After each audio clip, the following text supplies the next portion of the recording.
Live from WTVO 17 and your home team, Eyewitness News at 5 starts now. Getting back to normal. Rockford Public Schools want to get kids back in the classroom. We'll tell you how it's going to work. I don't expect that it will be extremely high, sadly. Early voting begins in Rockford. Election officials don't expect a high turnout, but hope the public proves them wrong. And giving back. Local students visit their neighbors, bringing some much-needed hope and joy. Good evening, I'm Mimi Murphy. And I'm Eric Wilson. Rockford Public School District students will soon have the option to walk the halls full-time. The district announced plans to resume full-time in-person learning starting April 19th. Students will still be required to wear a mask, but new health guidelines allow more students to be in the classroom.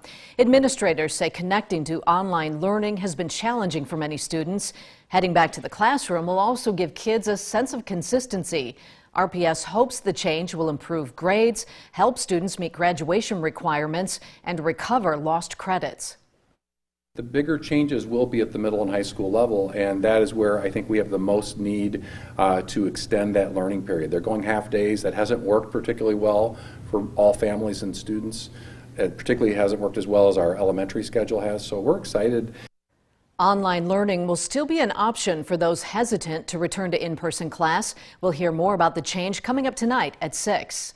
The union representing RPS teachers' aides, bus drivers, and nutrition service workers says it's thankful for reopening, saying they will continue to work with the school district to ensure the safest and healthiest educational environment possible for students and staff. Belvedere 100 hopes to get all students back in the classroom as well. The school board will vote on it Monday. New relaxed COVID guidelines for schools say social distancing is now just 3 feet instead of 6, and there can now be more than 50 people inside at a time.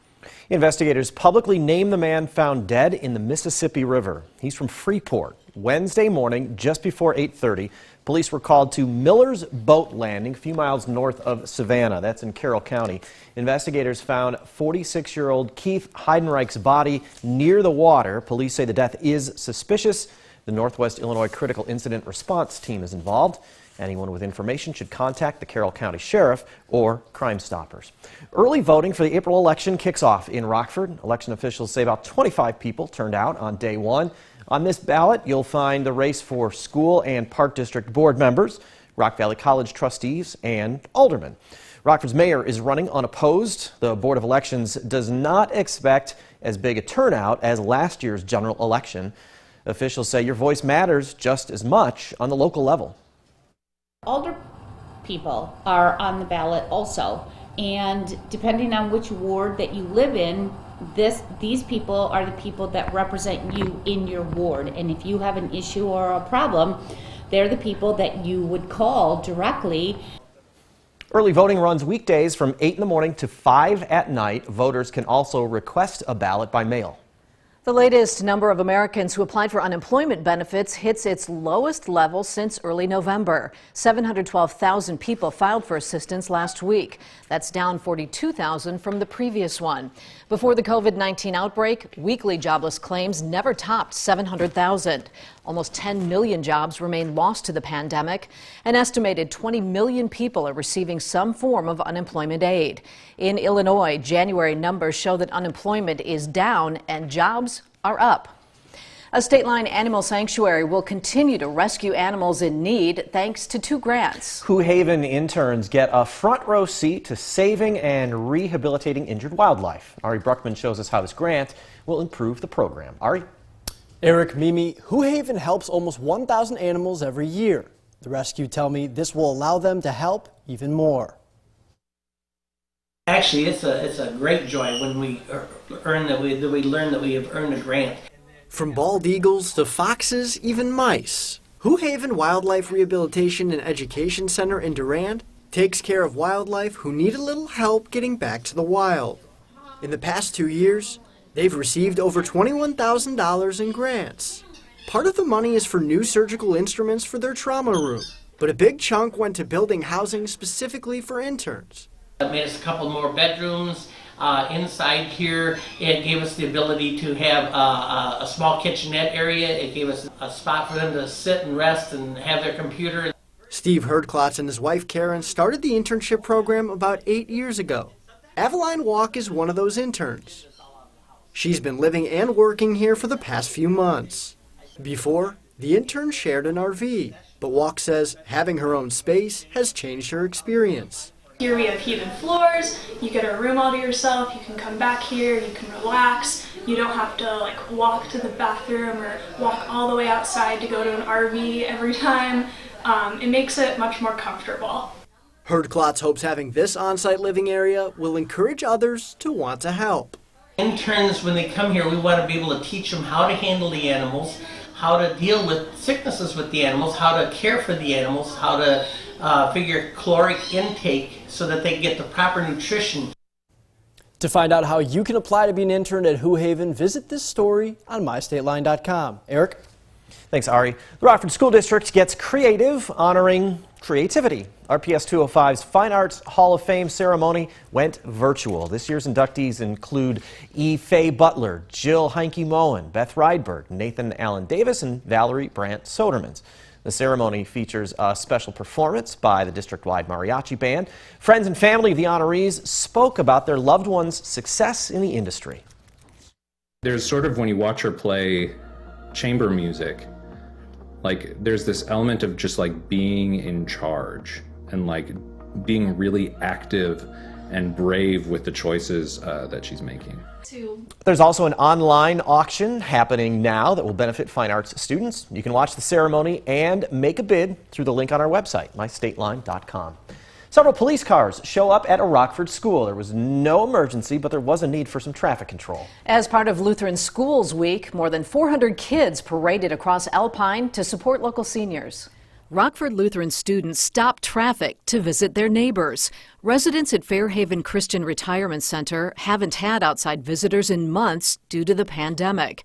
They were thrilled to greet the hundreds of students who stopped by. So many students and staff showed up, they surrounded the entire building. To have 415 here to wave to the residents, give them hope and joy, inspire them. The residents were waving, they were waving back. The excitement that the children had was amazing. Tabitha Jensen's 8th grade history class hand-delivered letters they wrote to residents. We had the chance to write letters and tell them a little bit about ourselves and what we were learning in class, and then also ask them some more stuff about themselves. That way, they can think about it, and if they wanted to write back, they could. Kids also dropped off artwork, and a choir treated the group to a performance. Bring forth the royal diadem and crown him Lord. Students like Jensen hope to get a pen pal out of it. Well, I'm just kind of excited to see what they say, what they remember, what they really enjoyed from being a teenager, because we also asked them, what was your favorite music, or what were your hobbies? So, really seeing what life was like for them then. Jensen says just seeing the smiles on so many faces made the school service project special. We were blessed to be the recipients of this project. Some of Fairhaven's residents are former teachers who especially enjoyed the visit. Lots of smiles there, even with the masks on. You can tell in their eyes. St. Patrick's Day festivities kick off this weekend across the state line, but the celebration still won't be exactly like years past. The Rock River will not be dyed, and the marching parade will not go on as planned to avoid large group gatherings. But just because things won't be as green doesn't mean you should feel blue. A driving parade will make its way around the Forest City Saturday afternoon. Decked out vehicles will take different routes to drive by as many families as possible. If you want to get behind the wheel, there is a $10 fee. St. Patty's Day organizers hope to host a bigger celebration sometime in September. New York lawmakers want Governor Andrew Cuomo to step down. He's facing harassment allegations from a half-dozen women. Basil John has reaction tonight from the White House as he keeps you connected to the nation's capital. Friday, New York Democrats called for Governor Andrew Cuomo's resignation. In his statement, New York Congressman Jerry Nadler said, quote, Governor Cuomo has lost the confidence of the people. Governor Cuomo must resign. New York Congresswoman Alexandria Ocasio-Cortez and Grace Meng also released statements saying, quote, these allegations have been consistent and highly detailed. And, quote, the challenges facing our state and New Yorkers are unprecedented, and I believe he is unable to govern effectively. The White House says the investigations should be allowed to play out, but takes the allegations seriously. The president believes that every woman who's come forward, there have now been 6, I believe, who have come forward, deserves to have her voice heard. The governor says he won't bow to the pressure. Politicians who don't know a single fact, but yet form a conclusion and an opinion, are, in my opinion, reckless and dangerous. CUOMO says New Yorkers should wait for the investigations to finish, as he will not give in to cancel culture. Let the review proceed. I'm not going to resign. I was not elected by the politicians. I was elected by the people. The White House says these accusations will not impact the distribution of vaccines or aid going to the state. Reporting in Washington, I'm Basil John. Now your first warm weather forecast with meteorologist Kevin Doom. It was a fairly mild Friday today, with temperatures having reached the lower to even middle 50s across the area earlier today. Now those numbers are beginning to fall here. Most of the area down in the 40s, still hanging on to 51 currently here in Rockford, 48 in Rochelle. Same goes to those of you down in Dixon, 48 as well up in Janesville, 47 currently out in Freeport. Here's a live look over the Rochelle Airport, where we're seeing some cloudy skies. We're wrapping up the day with cloudy skies overhead. Now these clouds did fill in over the past several hours after starting the day with a good amount of sun. Now these clouds are actually tied to the north end of a storm system that's currently pushing through the Midwest. This storm system, however, should miss us, at least the rain should miss us, and that's thanks in part to this system of high pressure that's helping to keep us dry. It also brought us that sunshine that we saw this morning, but the storm system did manage to squeak some clouds up into this part of the country, up into the state line, up into northern Illinois and southern Wisconsin. Now these clouds are going to be clearing out very gradually here over the next several hours, and that's going to leave us with some partly cloudy conditions by tomorrow morning. Now tomorrow we're going to see lots of sun, which is a few clouds mixed in here and there. No rain or snow expected for our Saturday. More clouds, however, will be moving in late tomorrow evening and overnight between tomorrow and Sunday, leading to a cloudy Sunday. Now these clouds are filling in ahead of another storm system that will bring us some rain and maybe even a little bit of snow mixed in there as well for Monday. Now this storm system will be moving in late Sunday, likely in the overnight hours between Sunday and Monday, likely starting as a little bit of rainfall and quickly transitioning into some wintry mix. There might even be a few periods of time throughout the day on Monday, particularly early Monday morning and late Monday evening, when we could see a few snow flurries with no rain mixed in there, just snow by itself. Now overall, we should see this precipitation move out by late Monday. Now there is a chance that we could see a little bit of snow accumulation. If we do see any snow accumulation, likely won't be much. It's going to be very wet, heavy snow if we do see any snow mixed in there as well. Now we do see a similar situation arise late Wednesday into Thursday, when we're going to start out with a little bit of rain here late Wednesday, and that will transition into some snow or some wintry mix for Thursday, for another chance of a little bit of snowfall here in the state line later on next week. Now just a reminder, flood advisory is in effect for a portion of the Pecatonica River between Pecatonica and Rockton, particularly for the Sherland Station is where the biggest area of concern lies, where they're expected to reach a crest just under flood stage late Sunday, but with this additional precipitation expected through Monday, there is a chance that we could possibly see the water levels reach above flood stage next week. That's just something we're going to want to keep an eye on. Now tonight, temperature is going to be dropping into the middle to upper 20s. As I mentioned, a lot of this cloud cover going to be clearing up here over the next few hours here. We're back in the 50s tomorrow, likely mid-50s, at least here in Rockford, lower 50s likely across much of the area. Lots of sunshine tomorrow with no rain or snow in the forecast. Of course, that changes late Sunday, likely in the overnight hours when we're going to see that first chance for a little bit of rain, possibly some wintry mix as well. We're also going to drop down to the 40s for a high to wrap up the weekend. We may not even escape the 30s on Monday with that first storm system coming on through. Then we're expecting 40s till pretty much the end of next week. Of course, we do see that second storm system, another chance for maybe a little bit of snow Wednesday into Thursday. Now, the Napleton Sports Desk with Sports Director Scott Lever. I am live at East High School, where tonight the Nick 10 basketball season comes to a conclusion. A conference champion will be crowned here. It'll either be the Harlem Huskies, the champions of the A Division, or the East E-Rabs, the champions of the B Division. East will be going after its second conference championship in 3 years. The E-Rabs lost their opening game in the season, but they have since reeled off 11 straight wins. Harlem hasn't won the conference since 1977. The Huskies went 9-3 during the regular season. One of the Huskies' losses was to East, and it wasn't very close. 73-56 was the final. That was on February 13th. Harlem, though, has improved its game since that time. Now, typically, a conference championship game like this would be played in front of a packed house, but only 50 spectators will be allowed in here. Almost all of them will be parents. Each team was allowed 25 tickets. The players and coach, they're obviously disappointed that there won't be a lively crowd.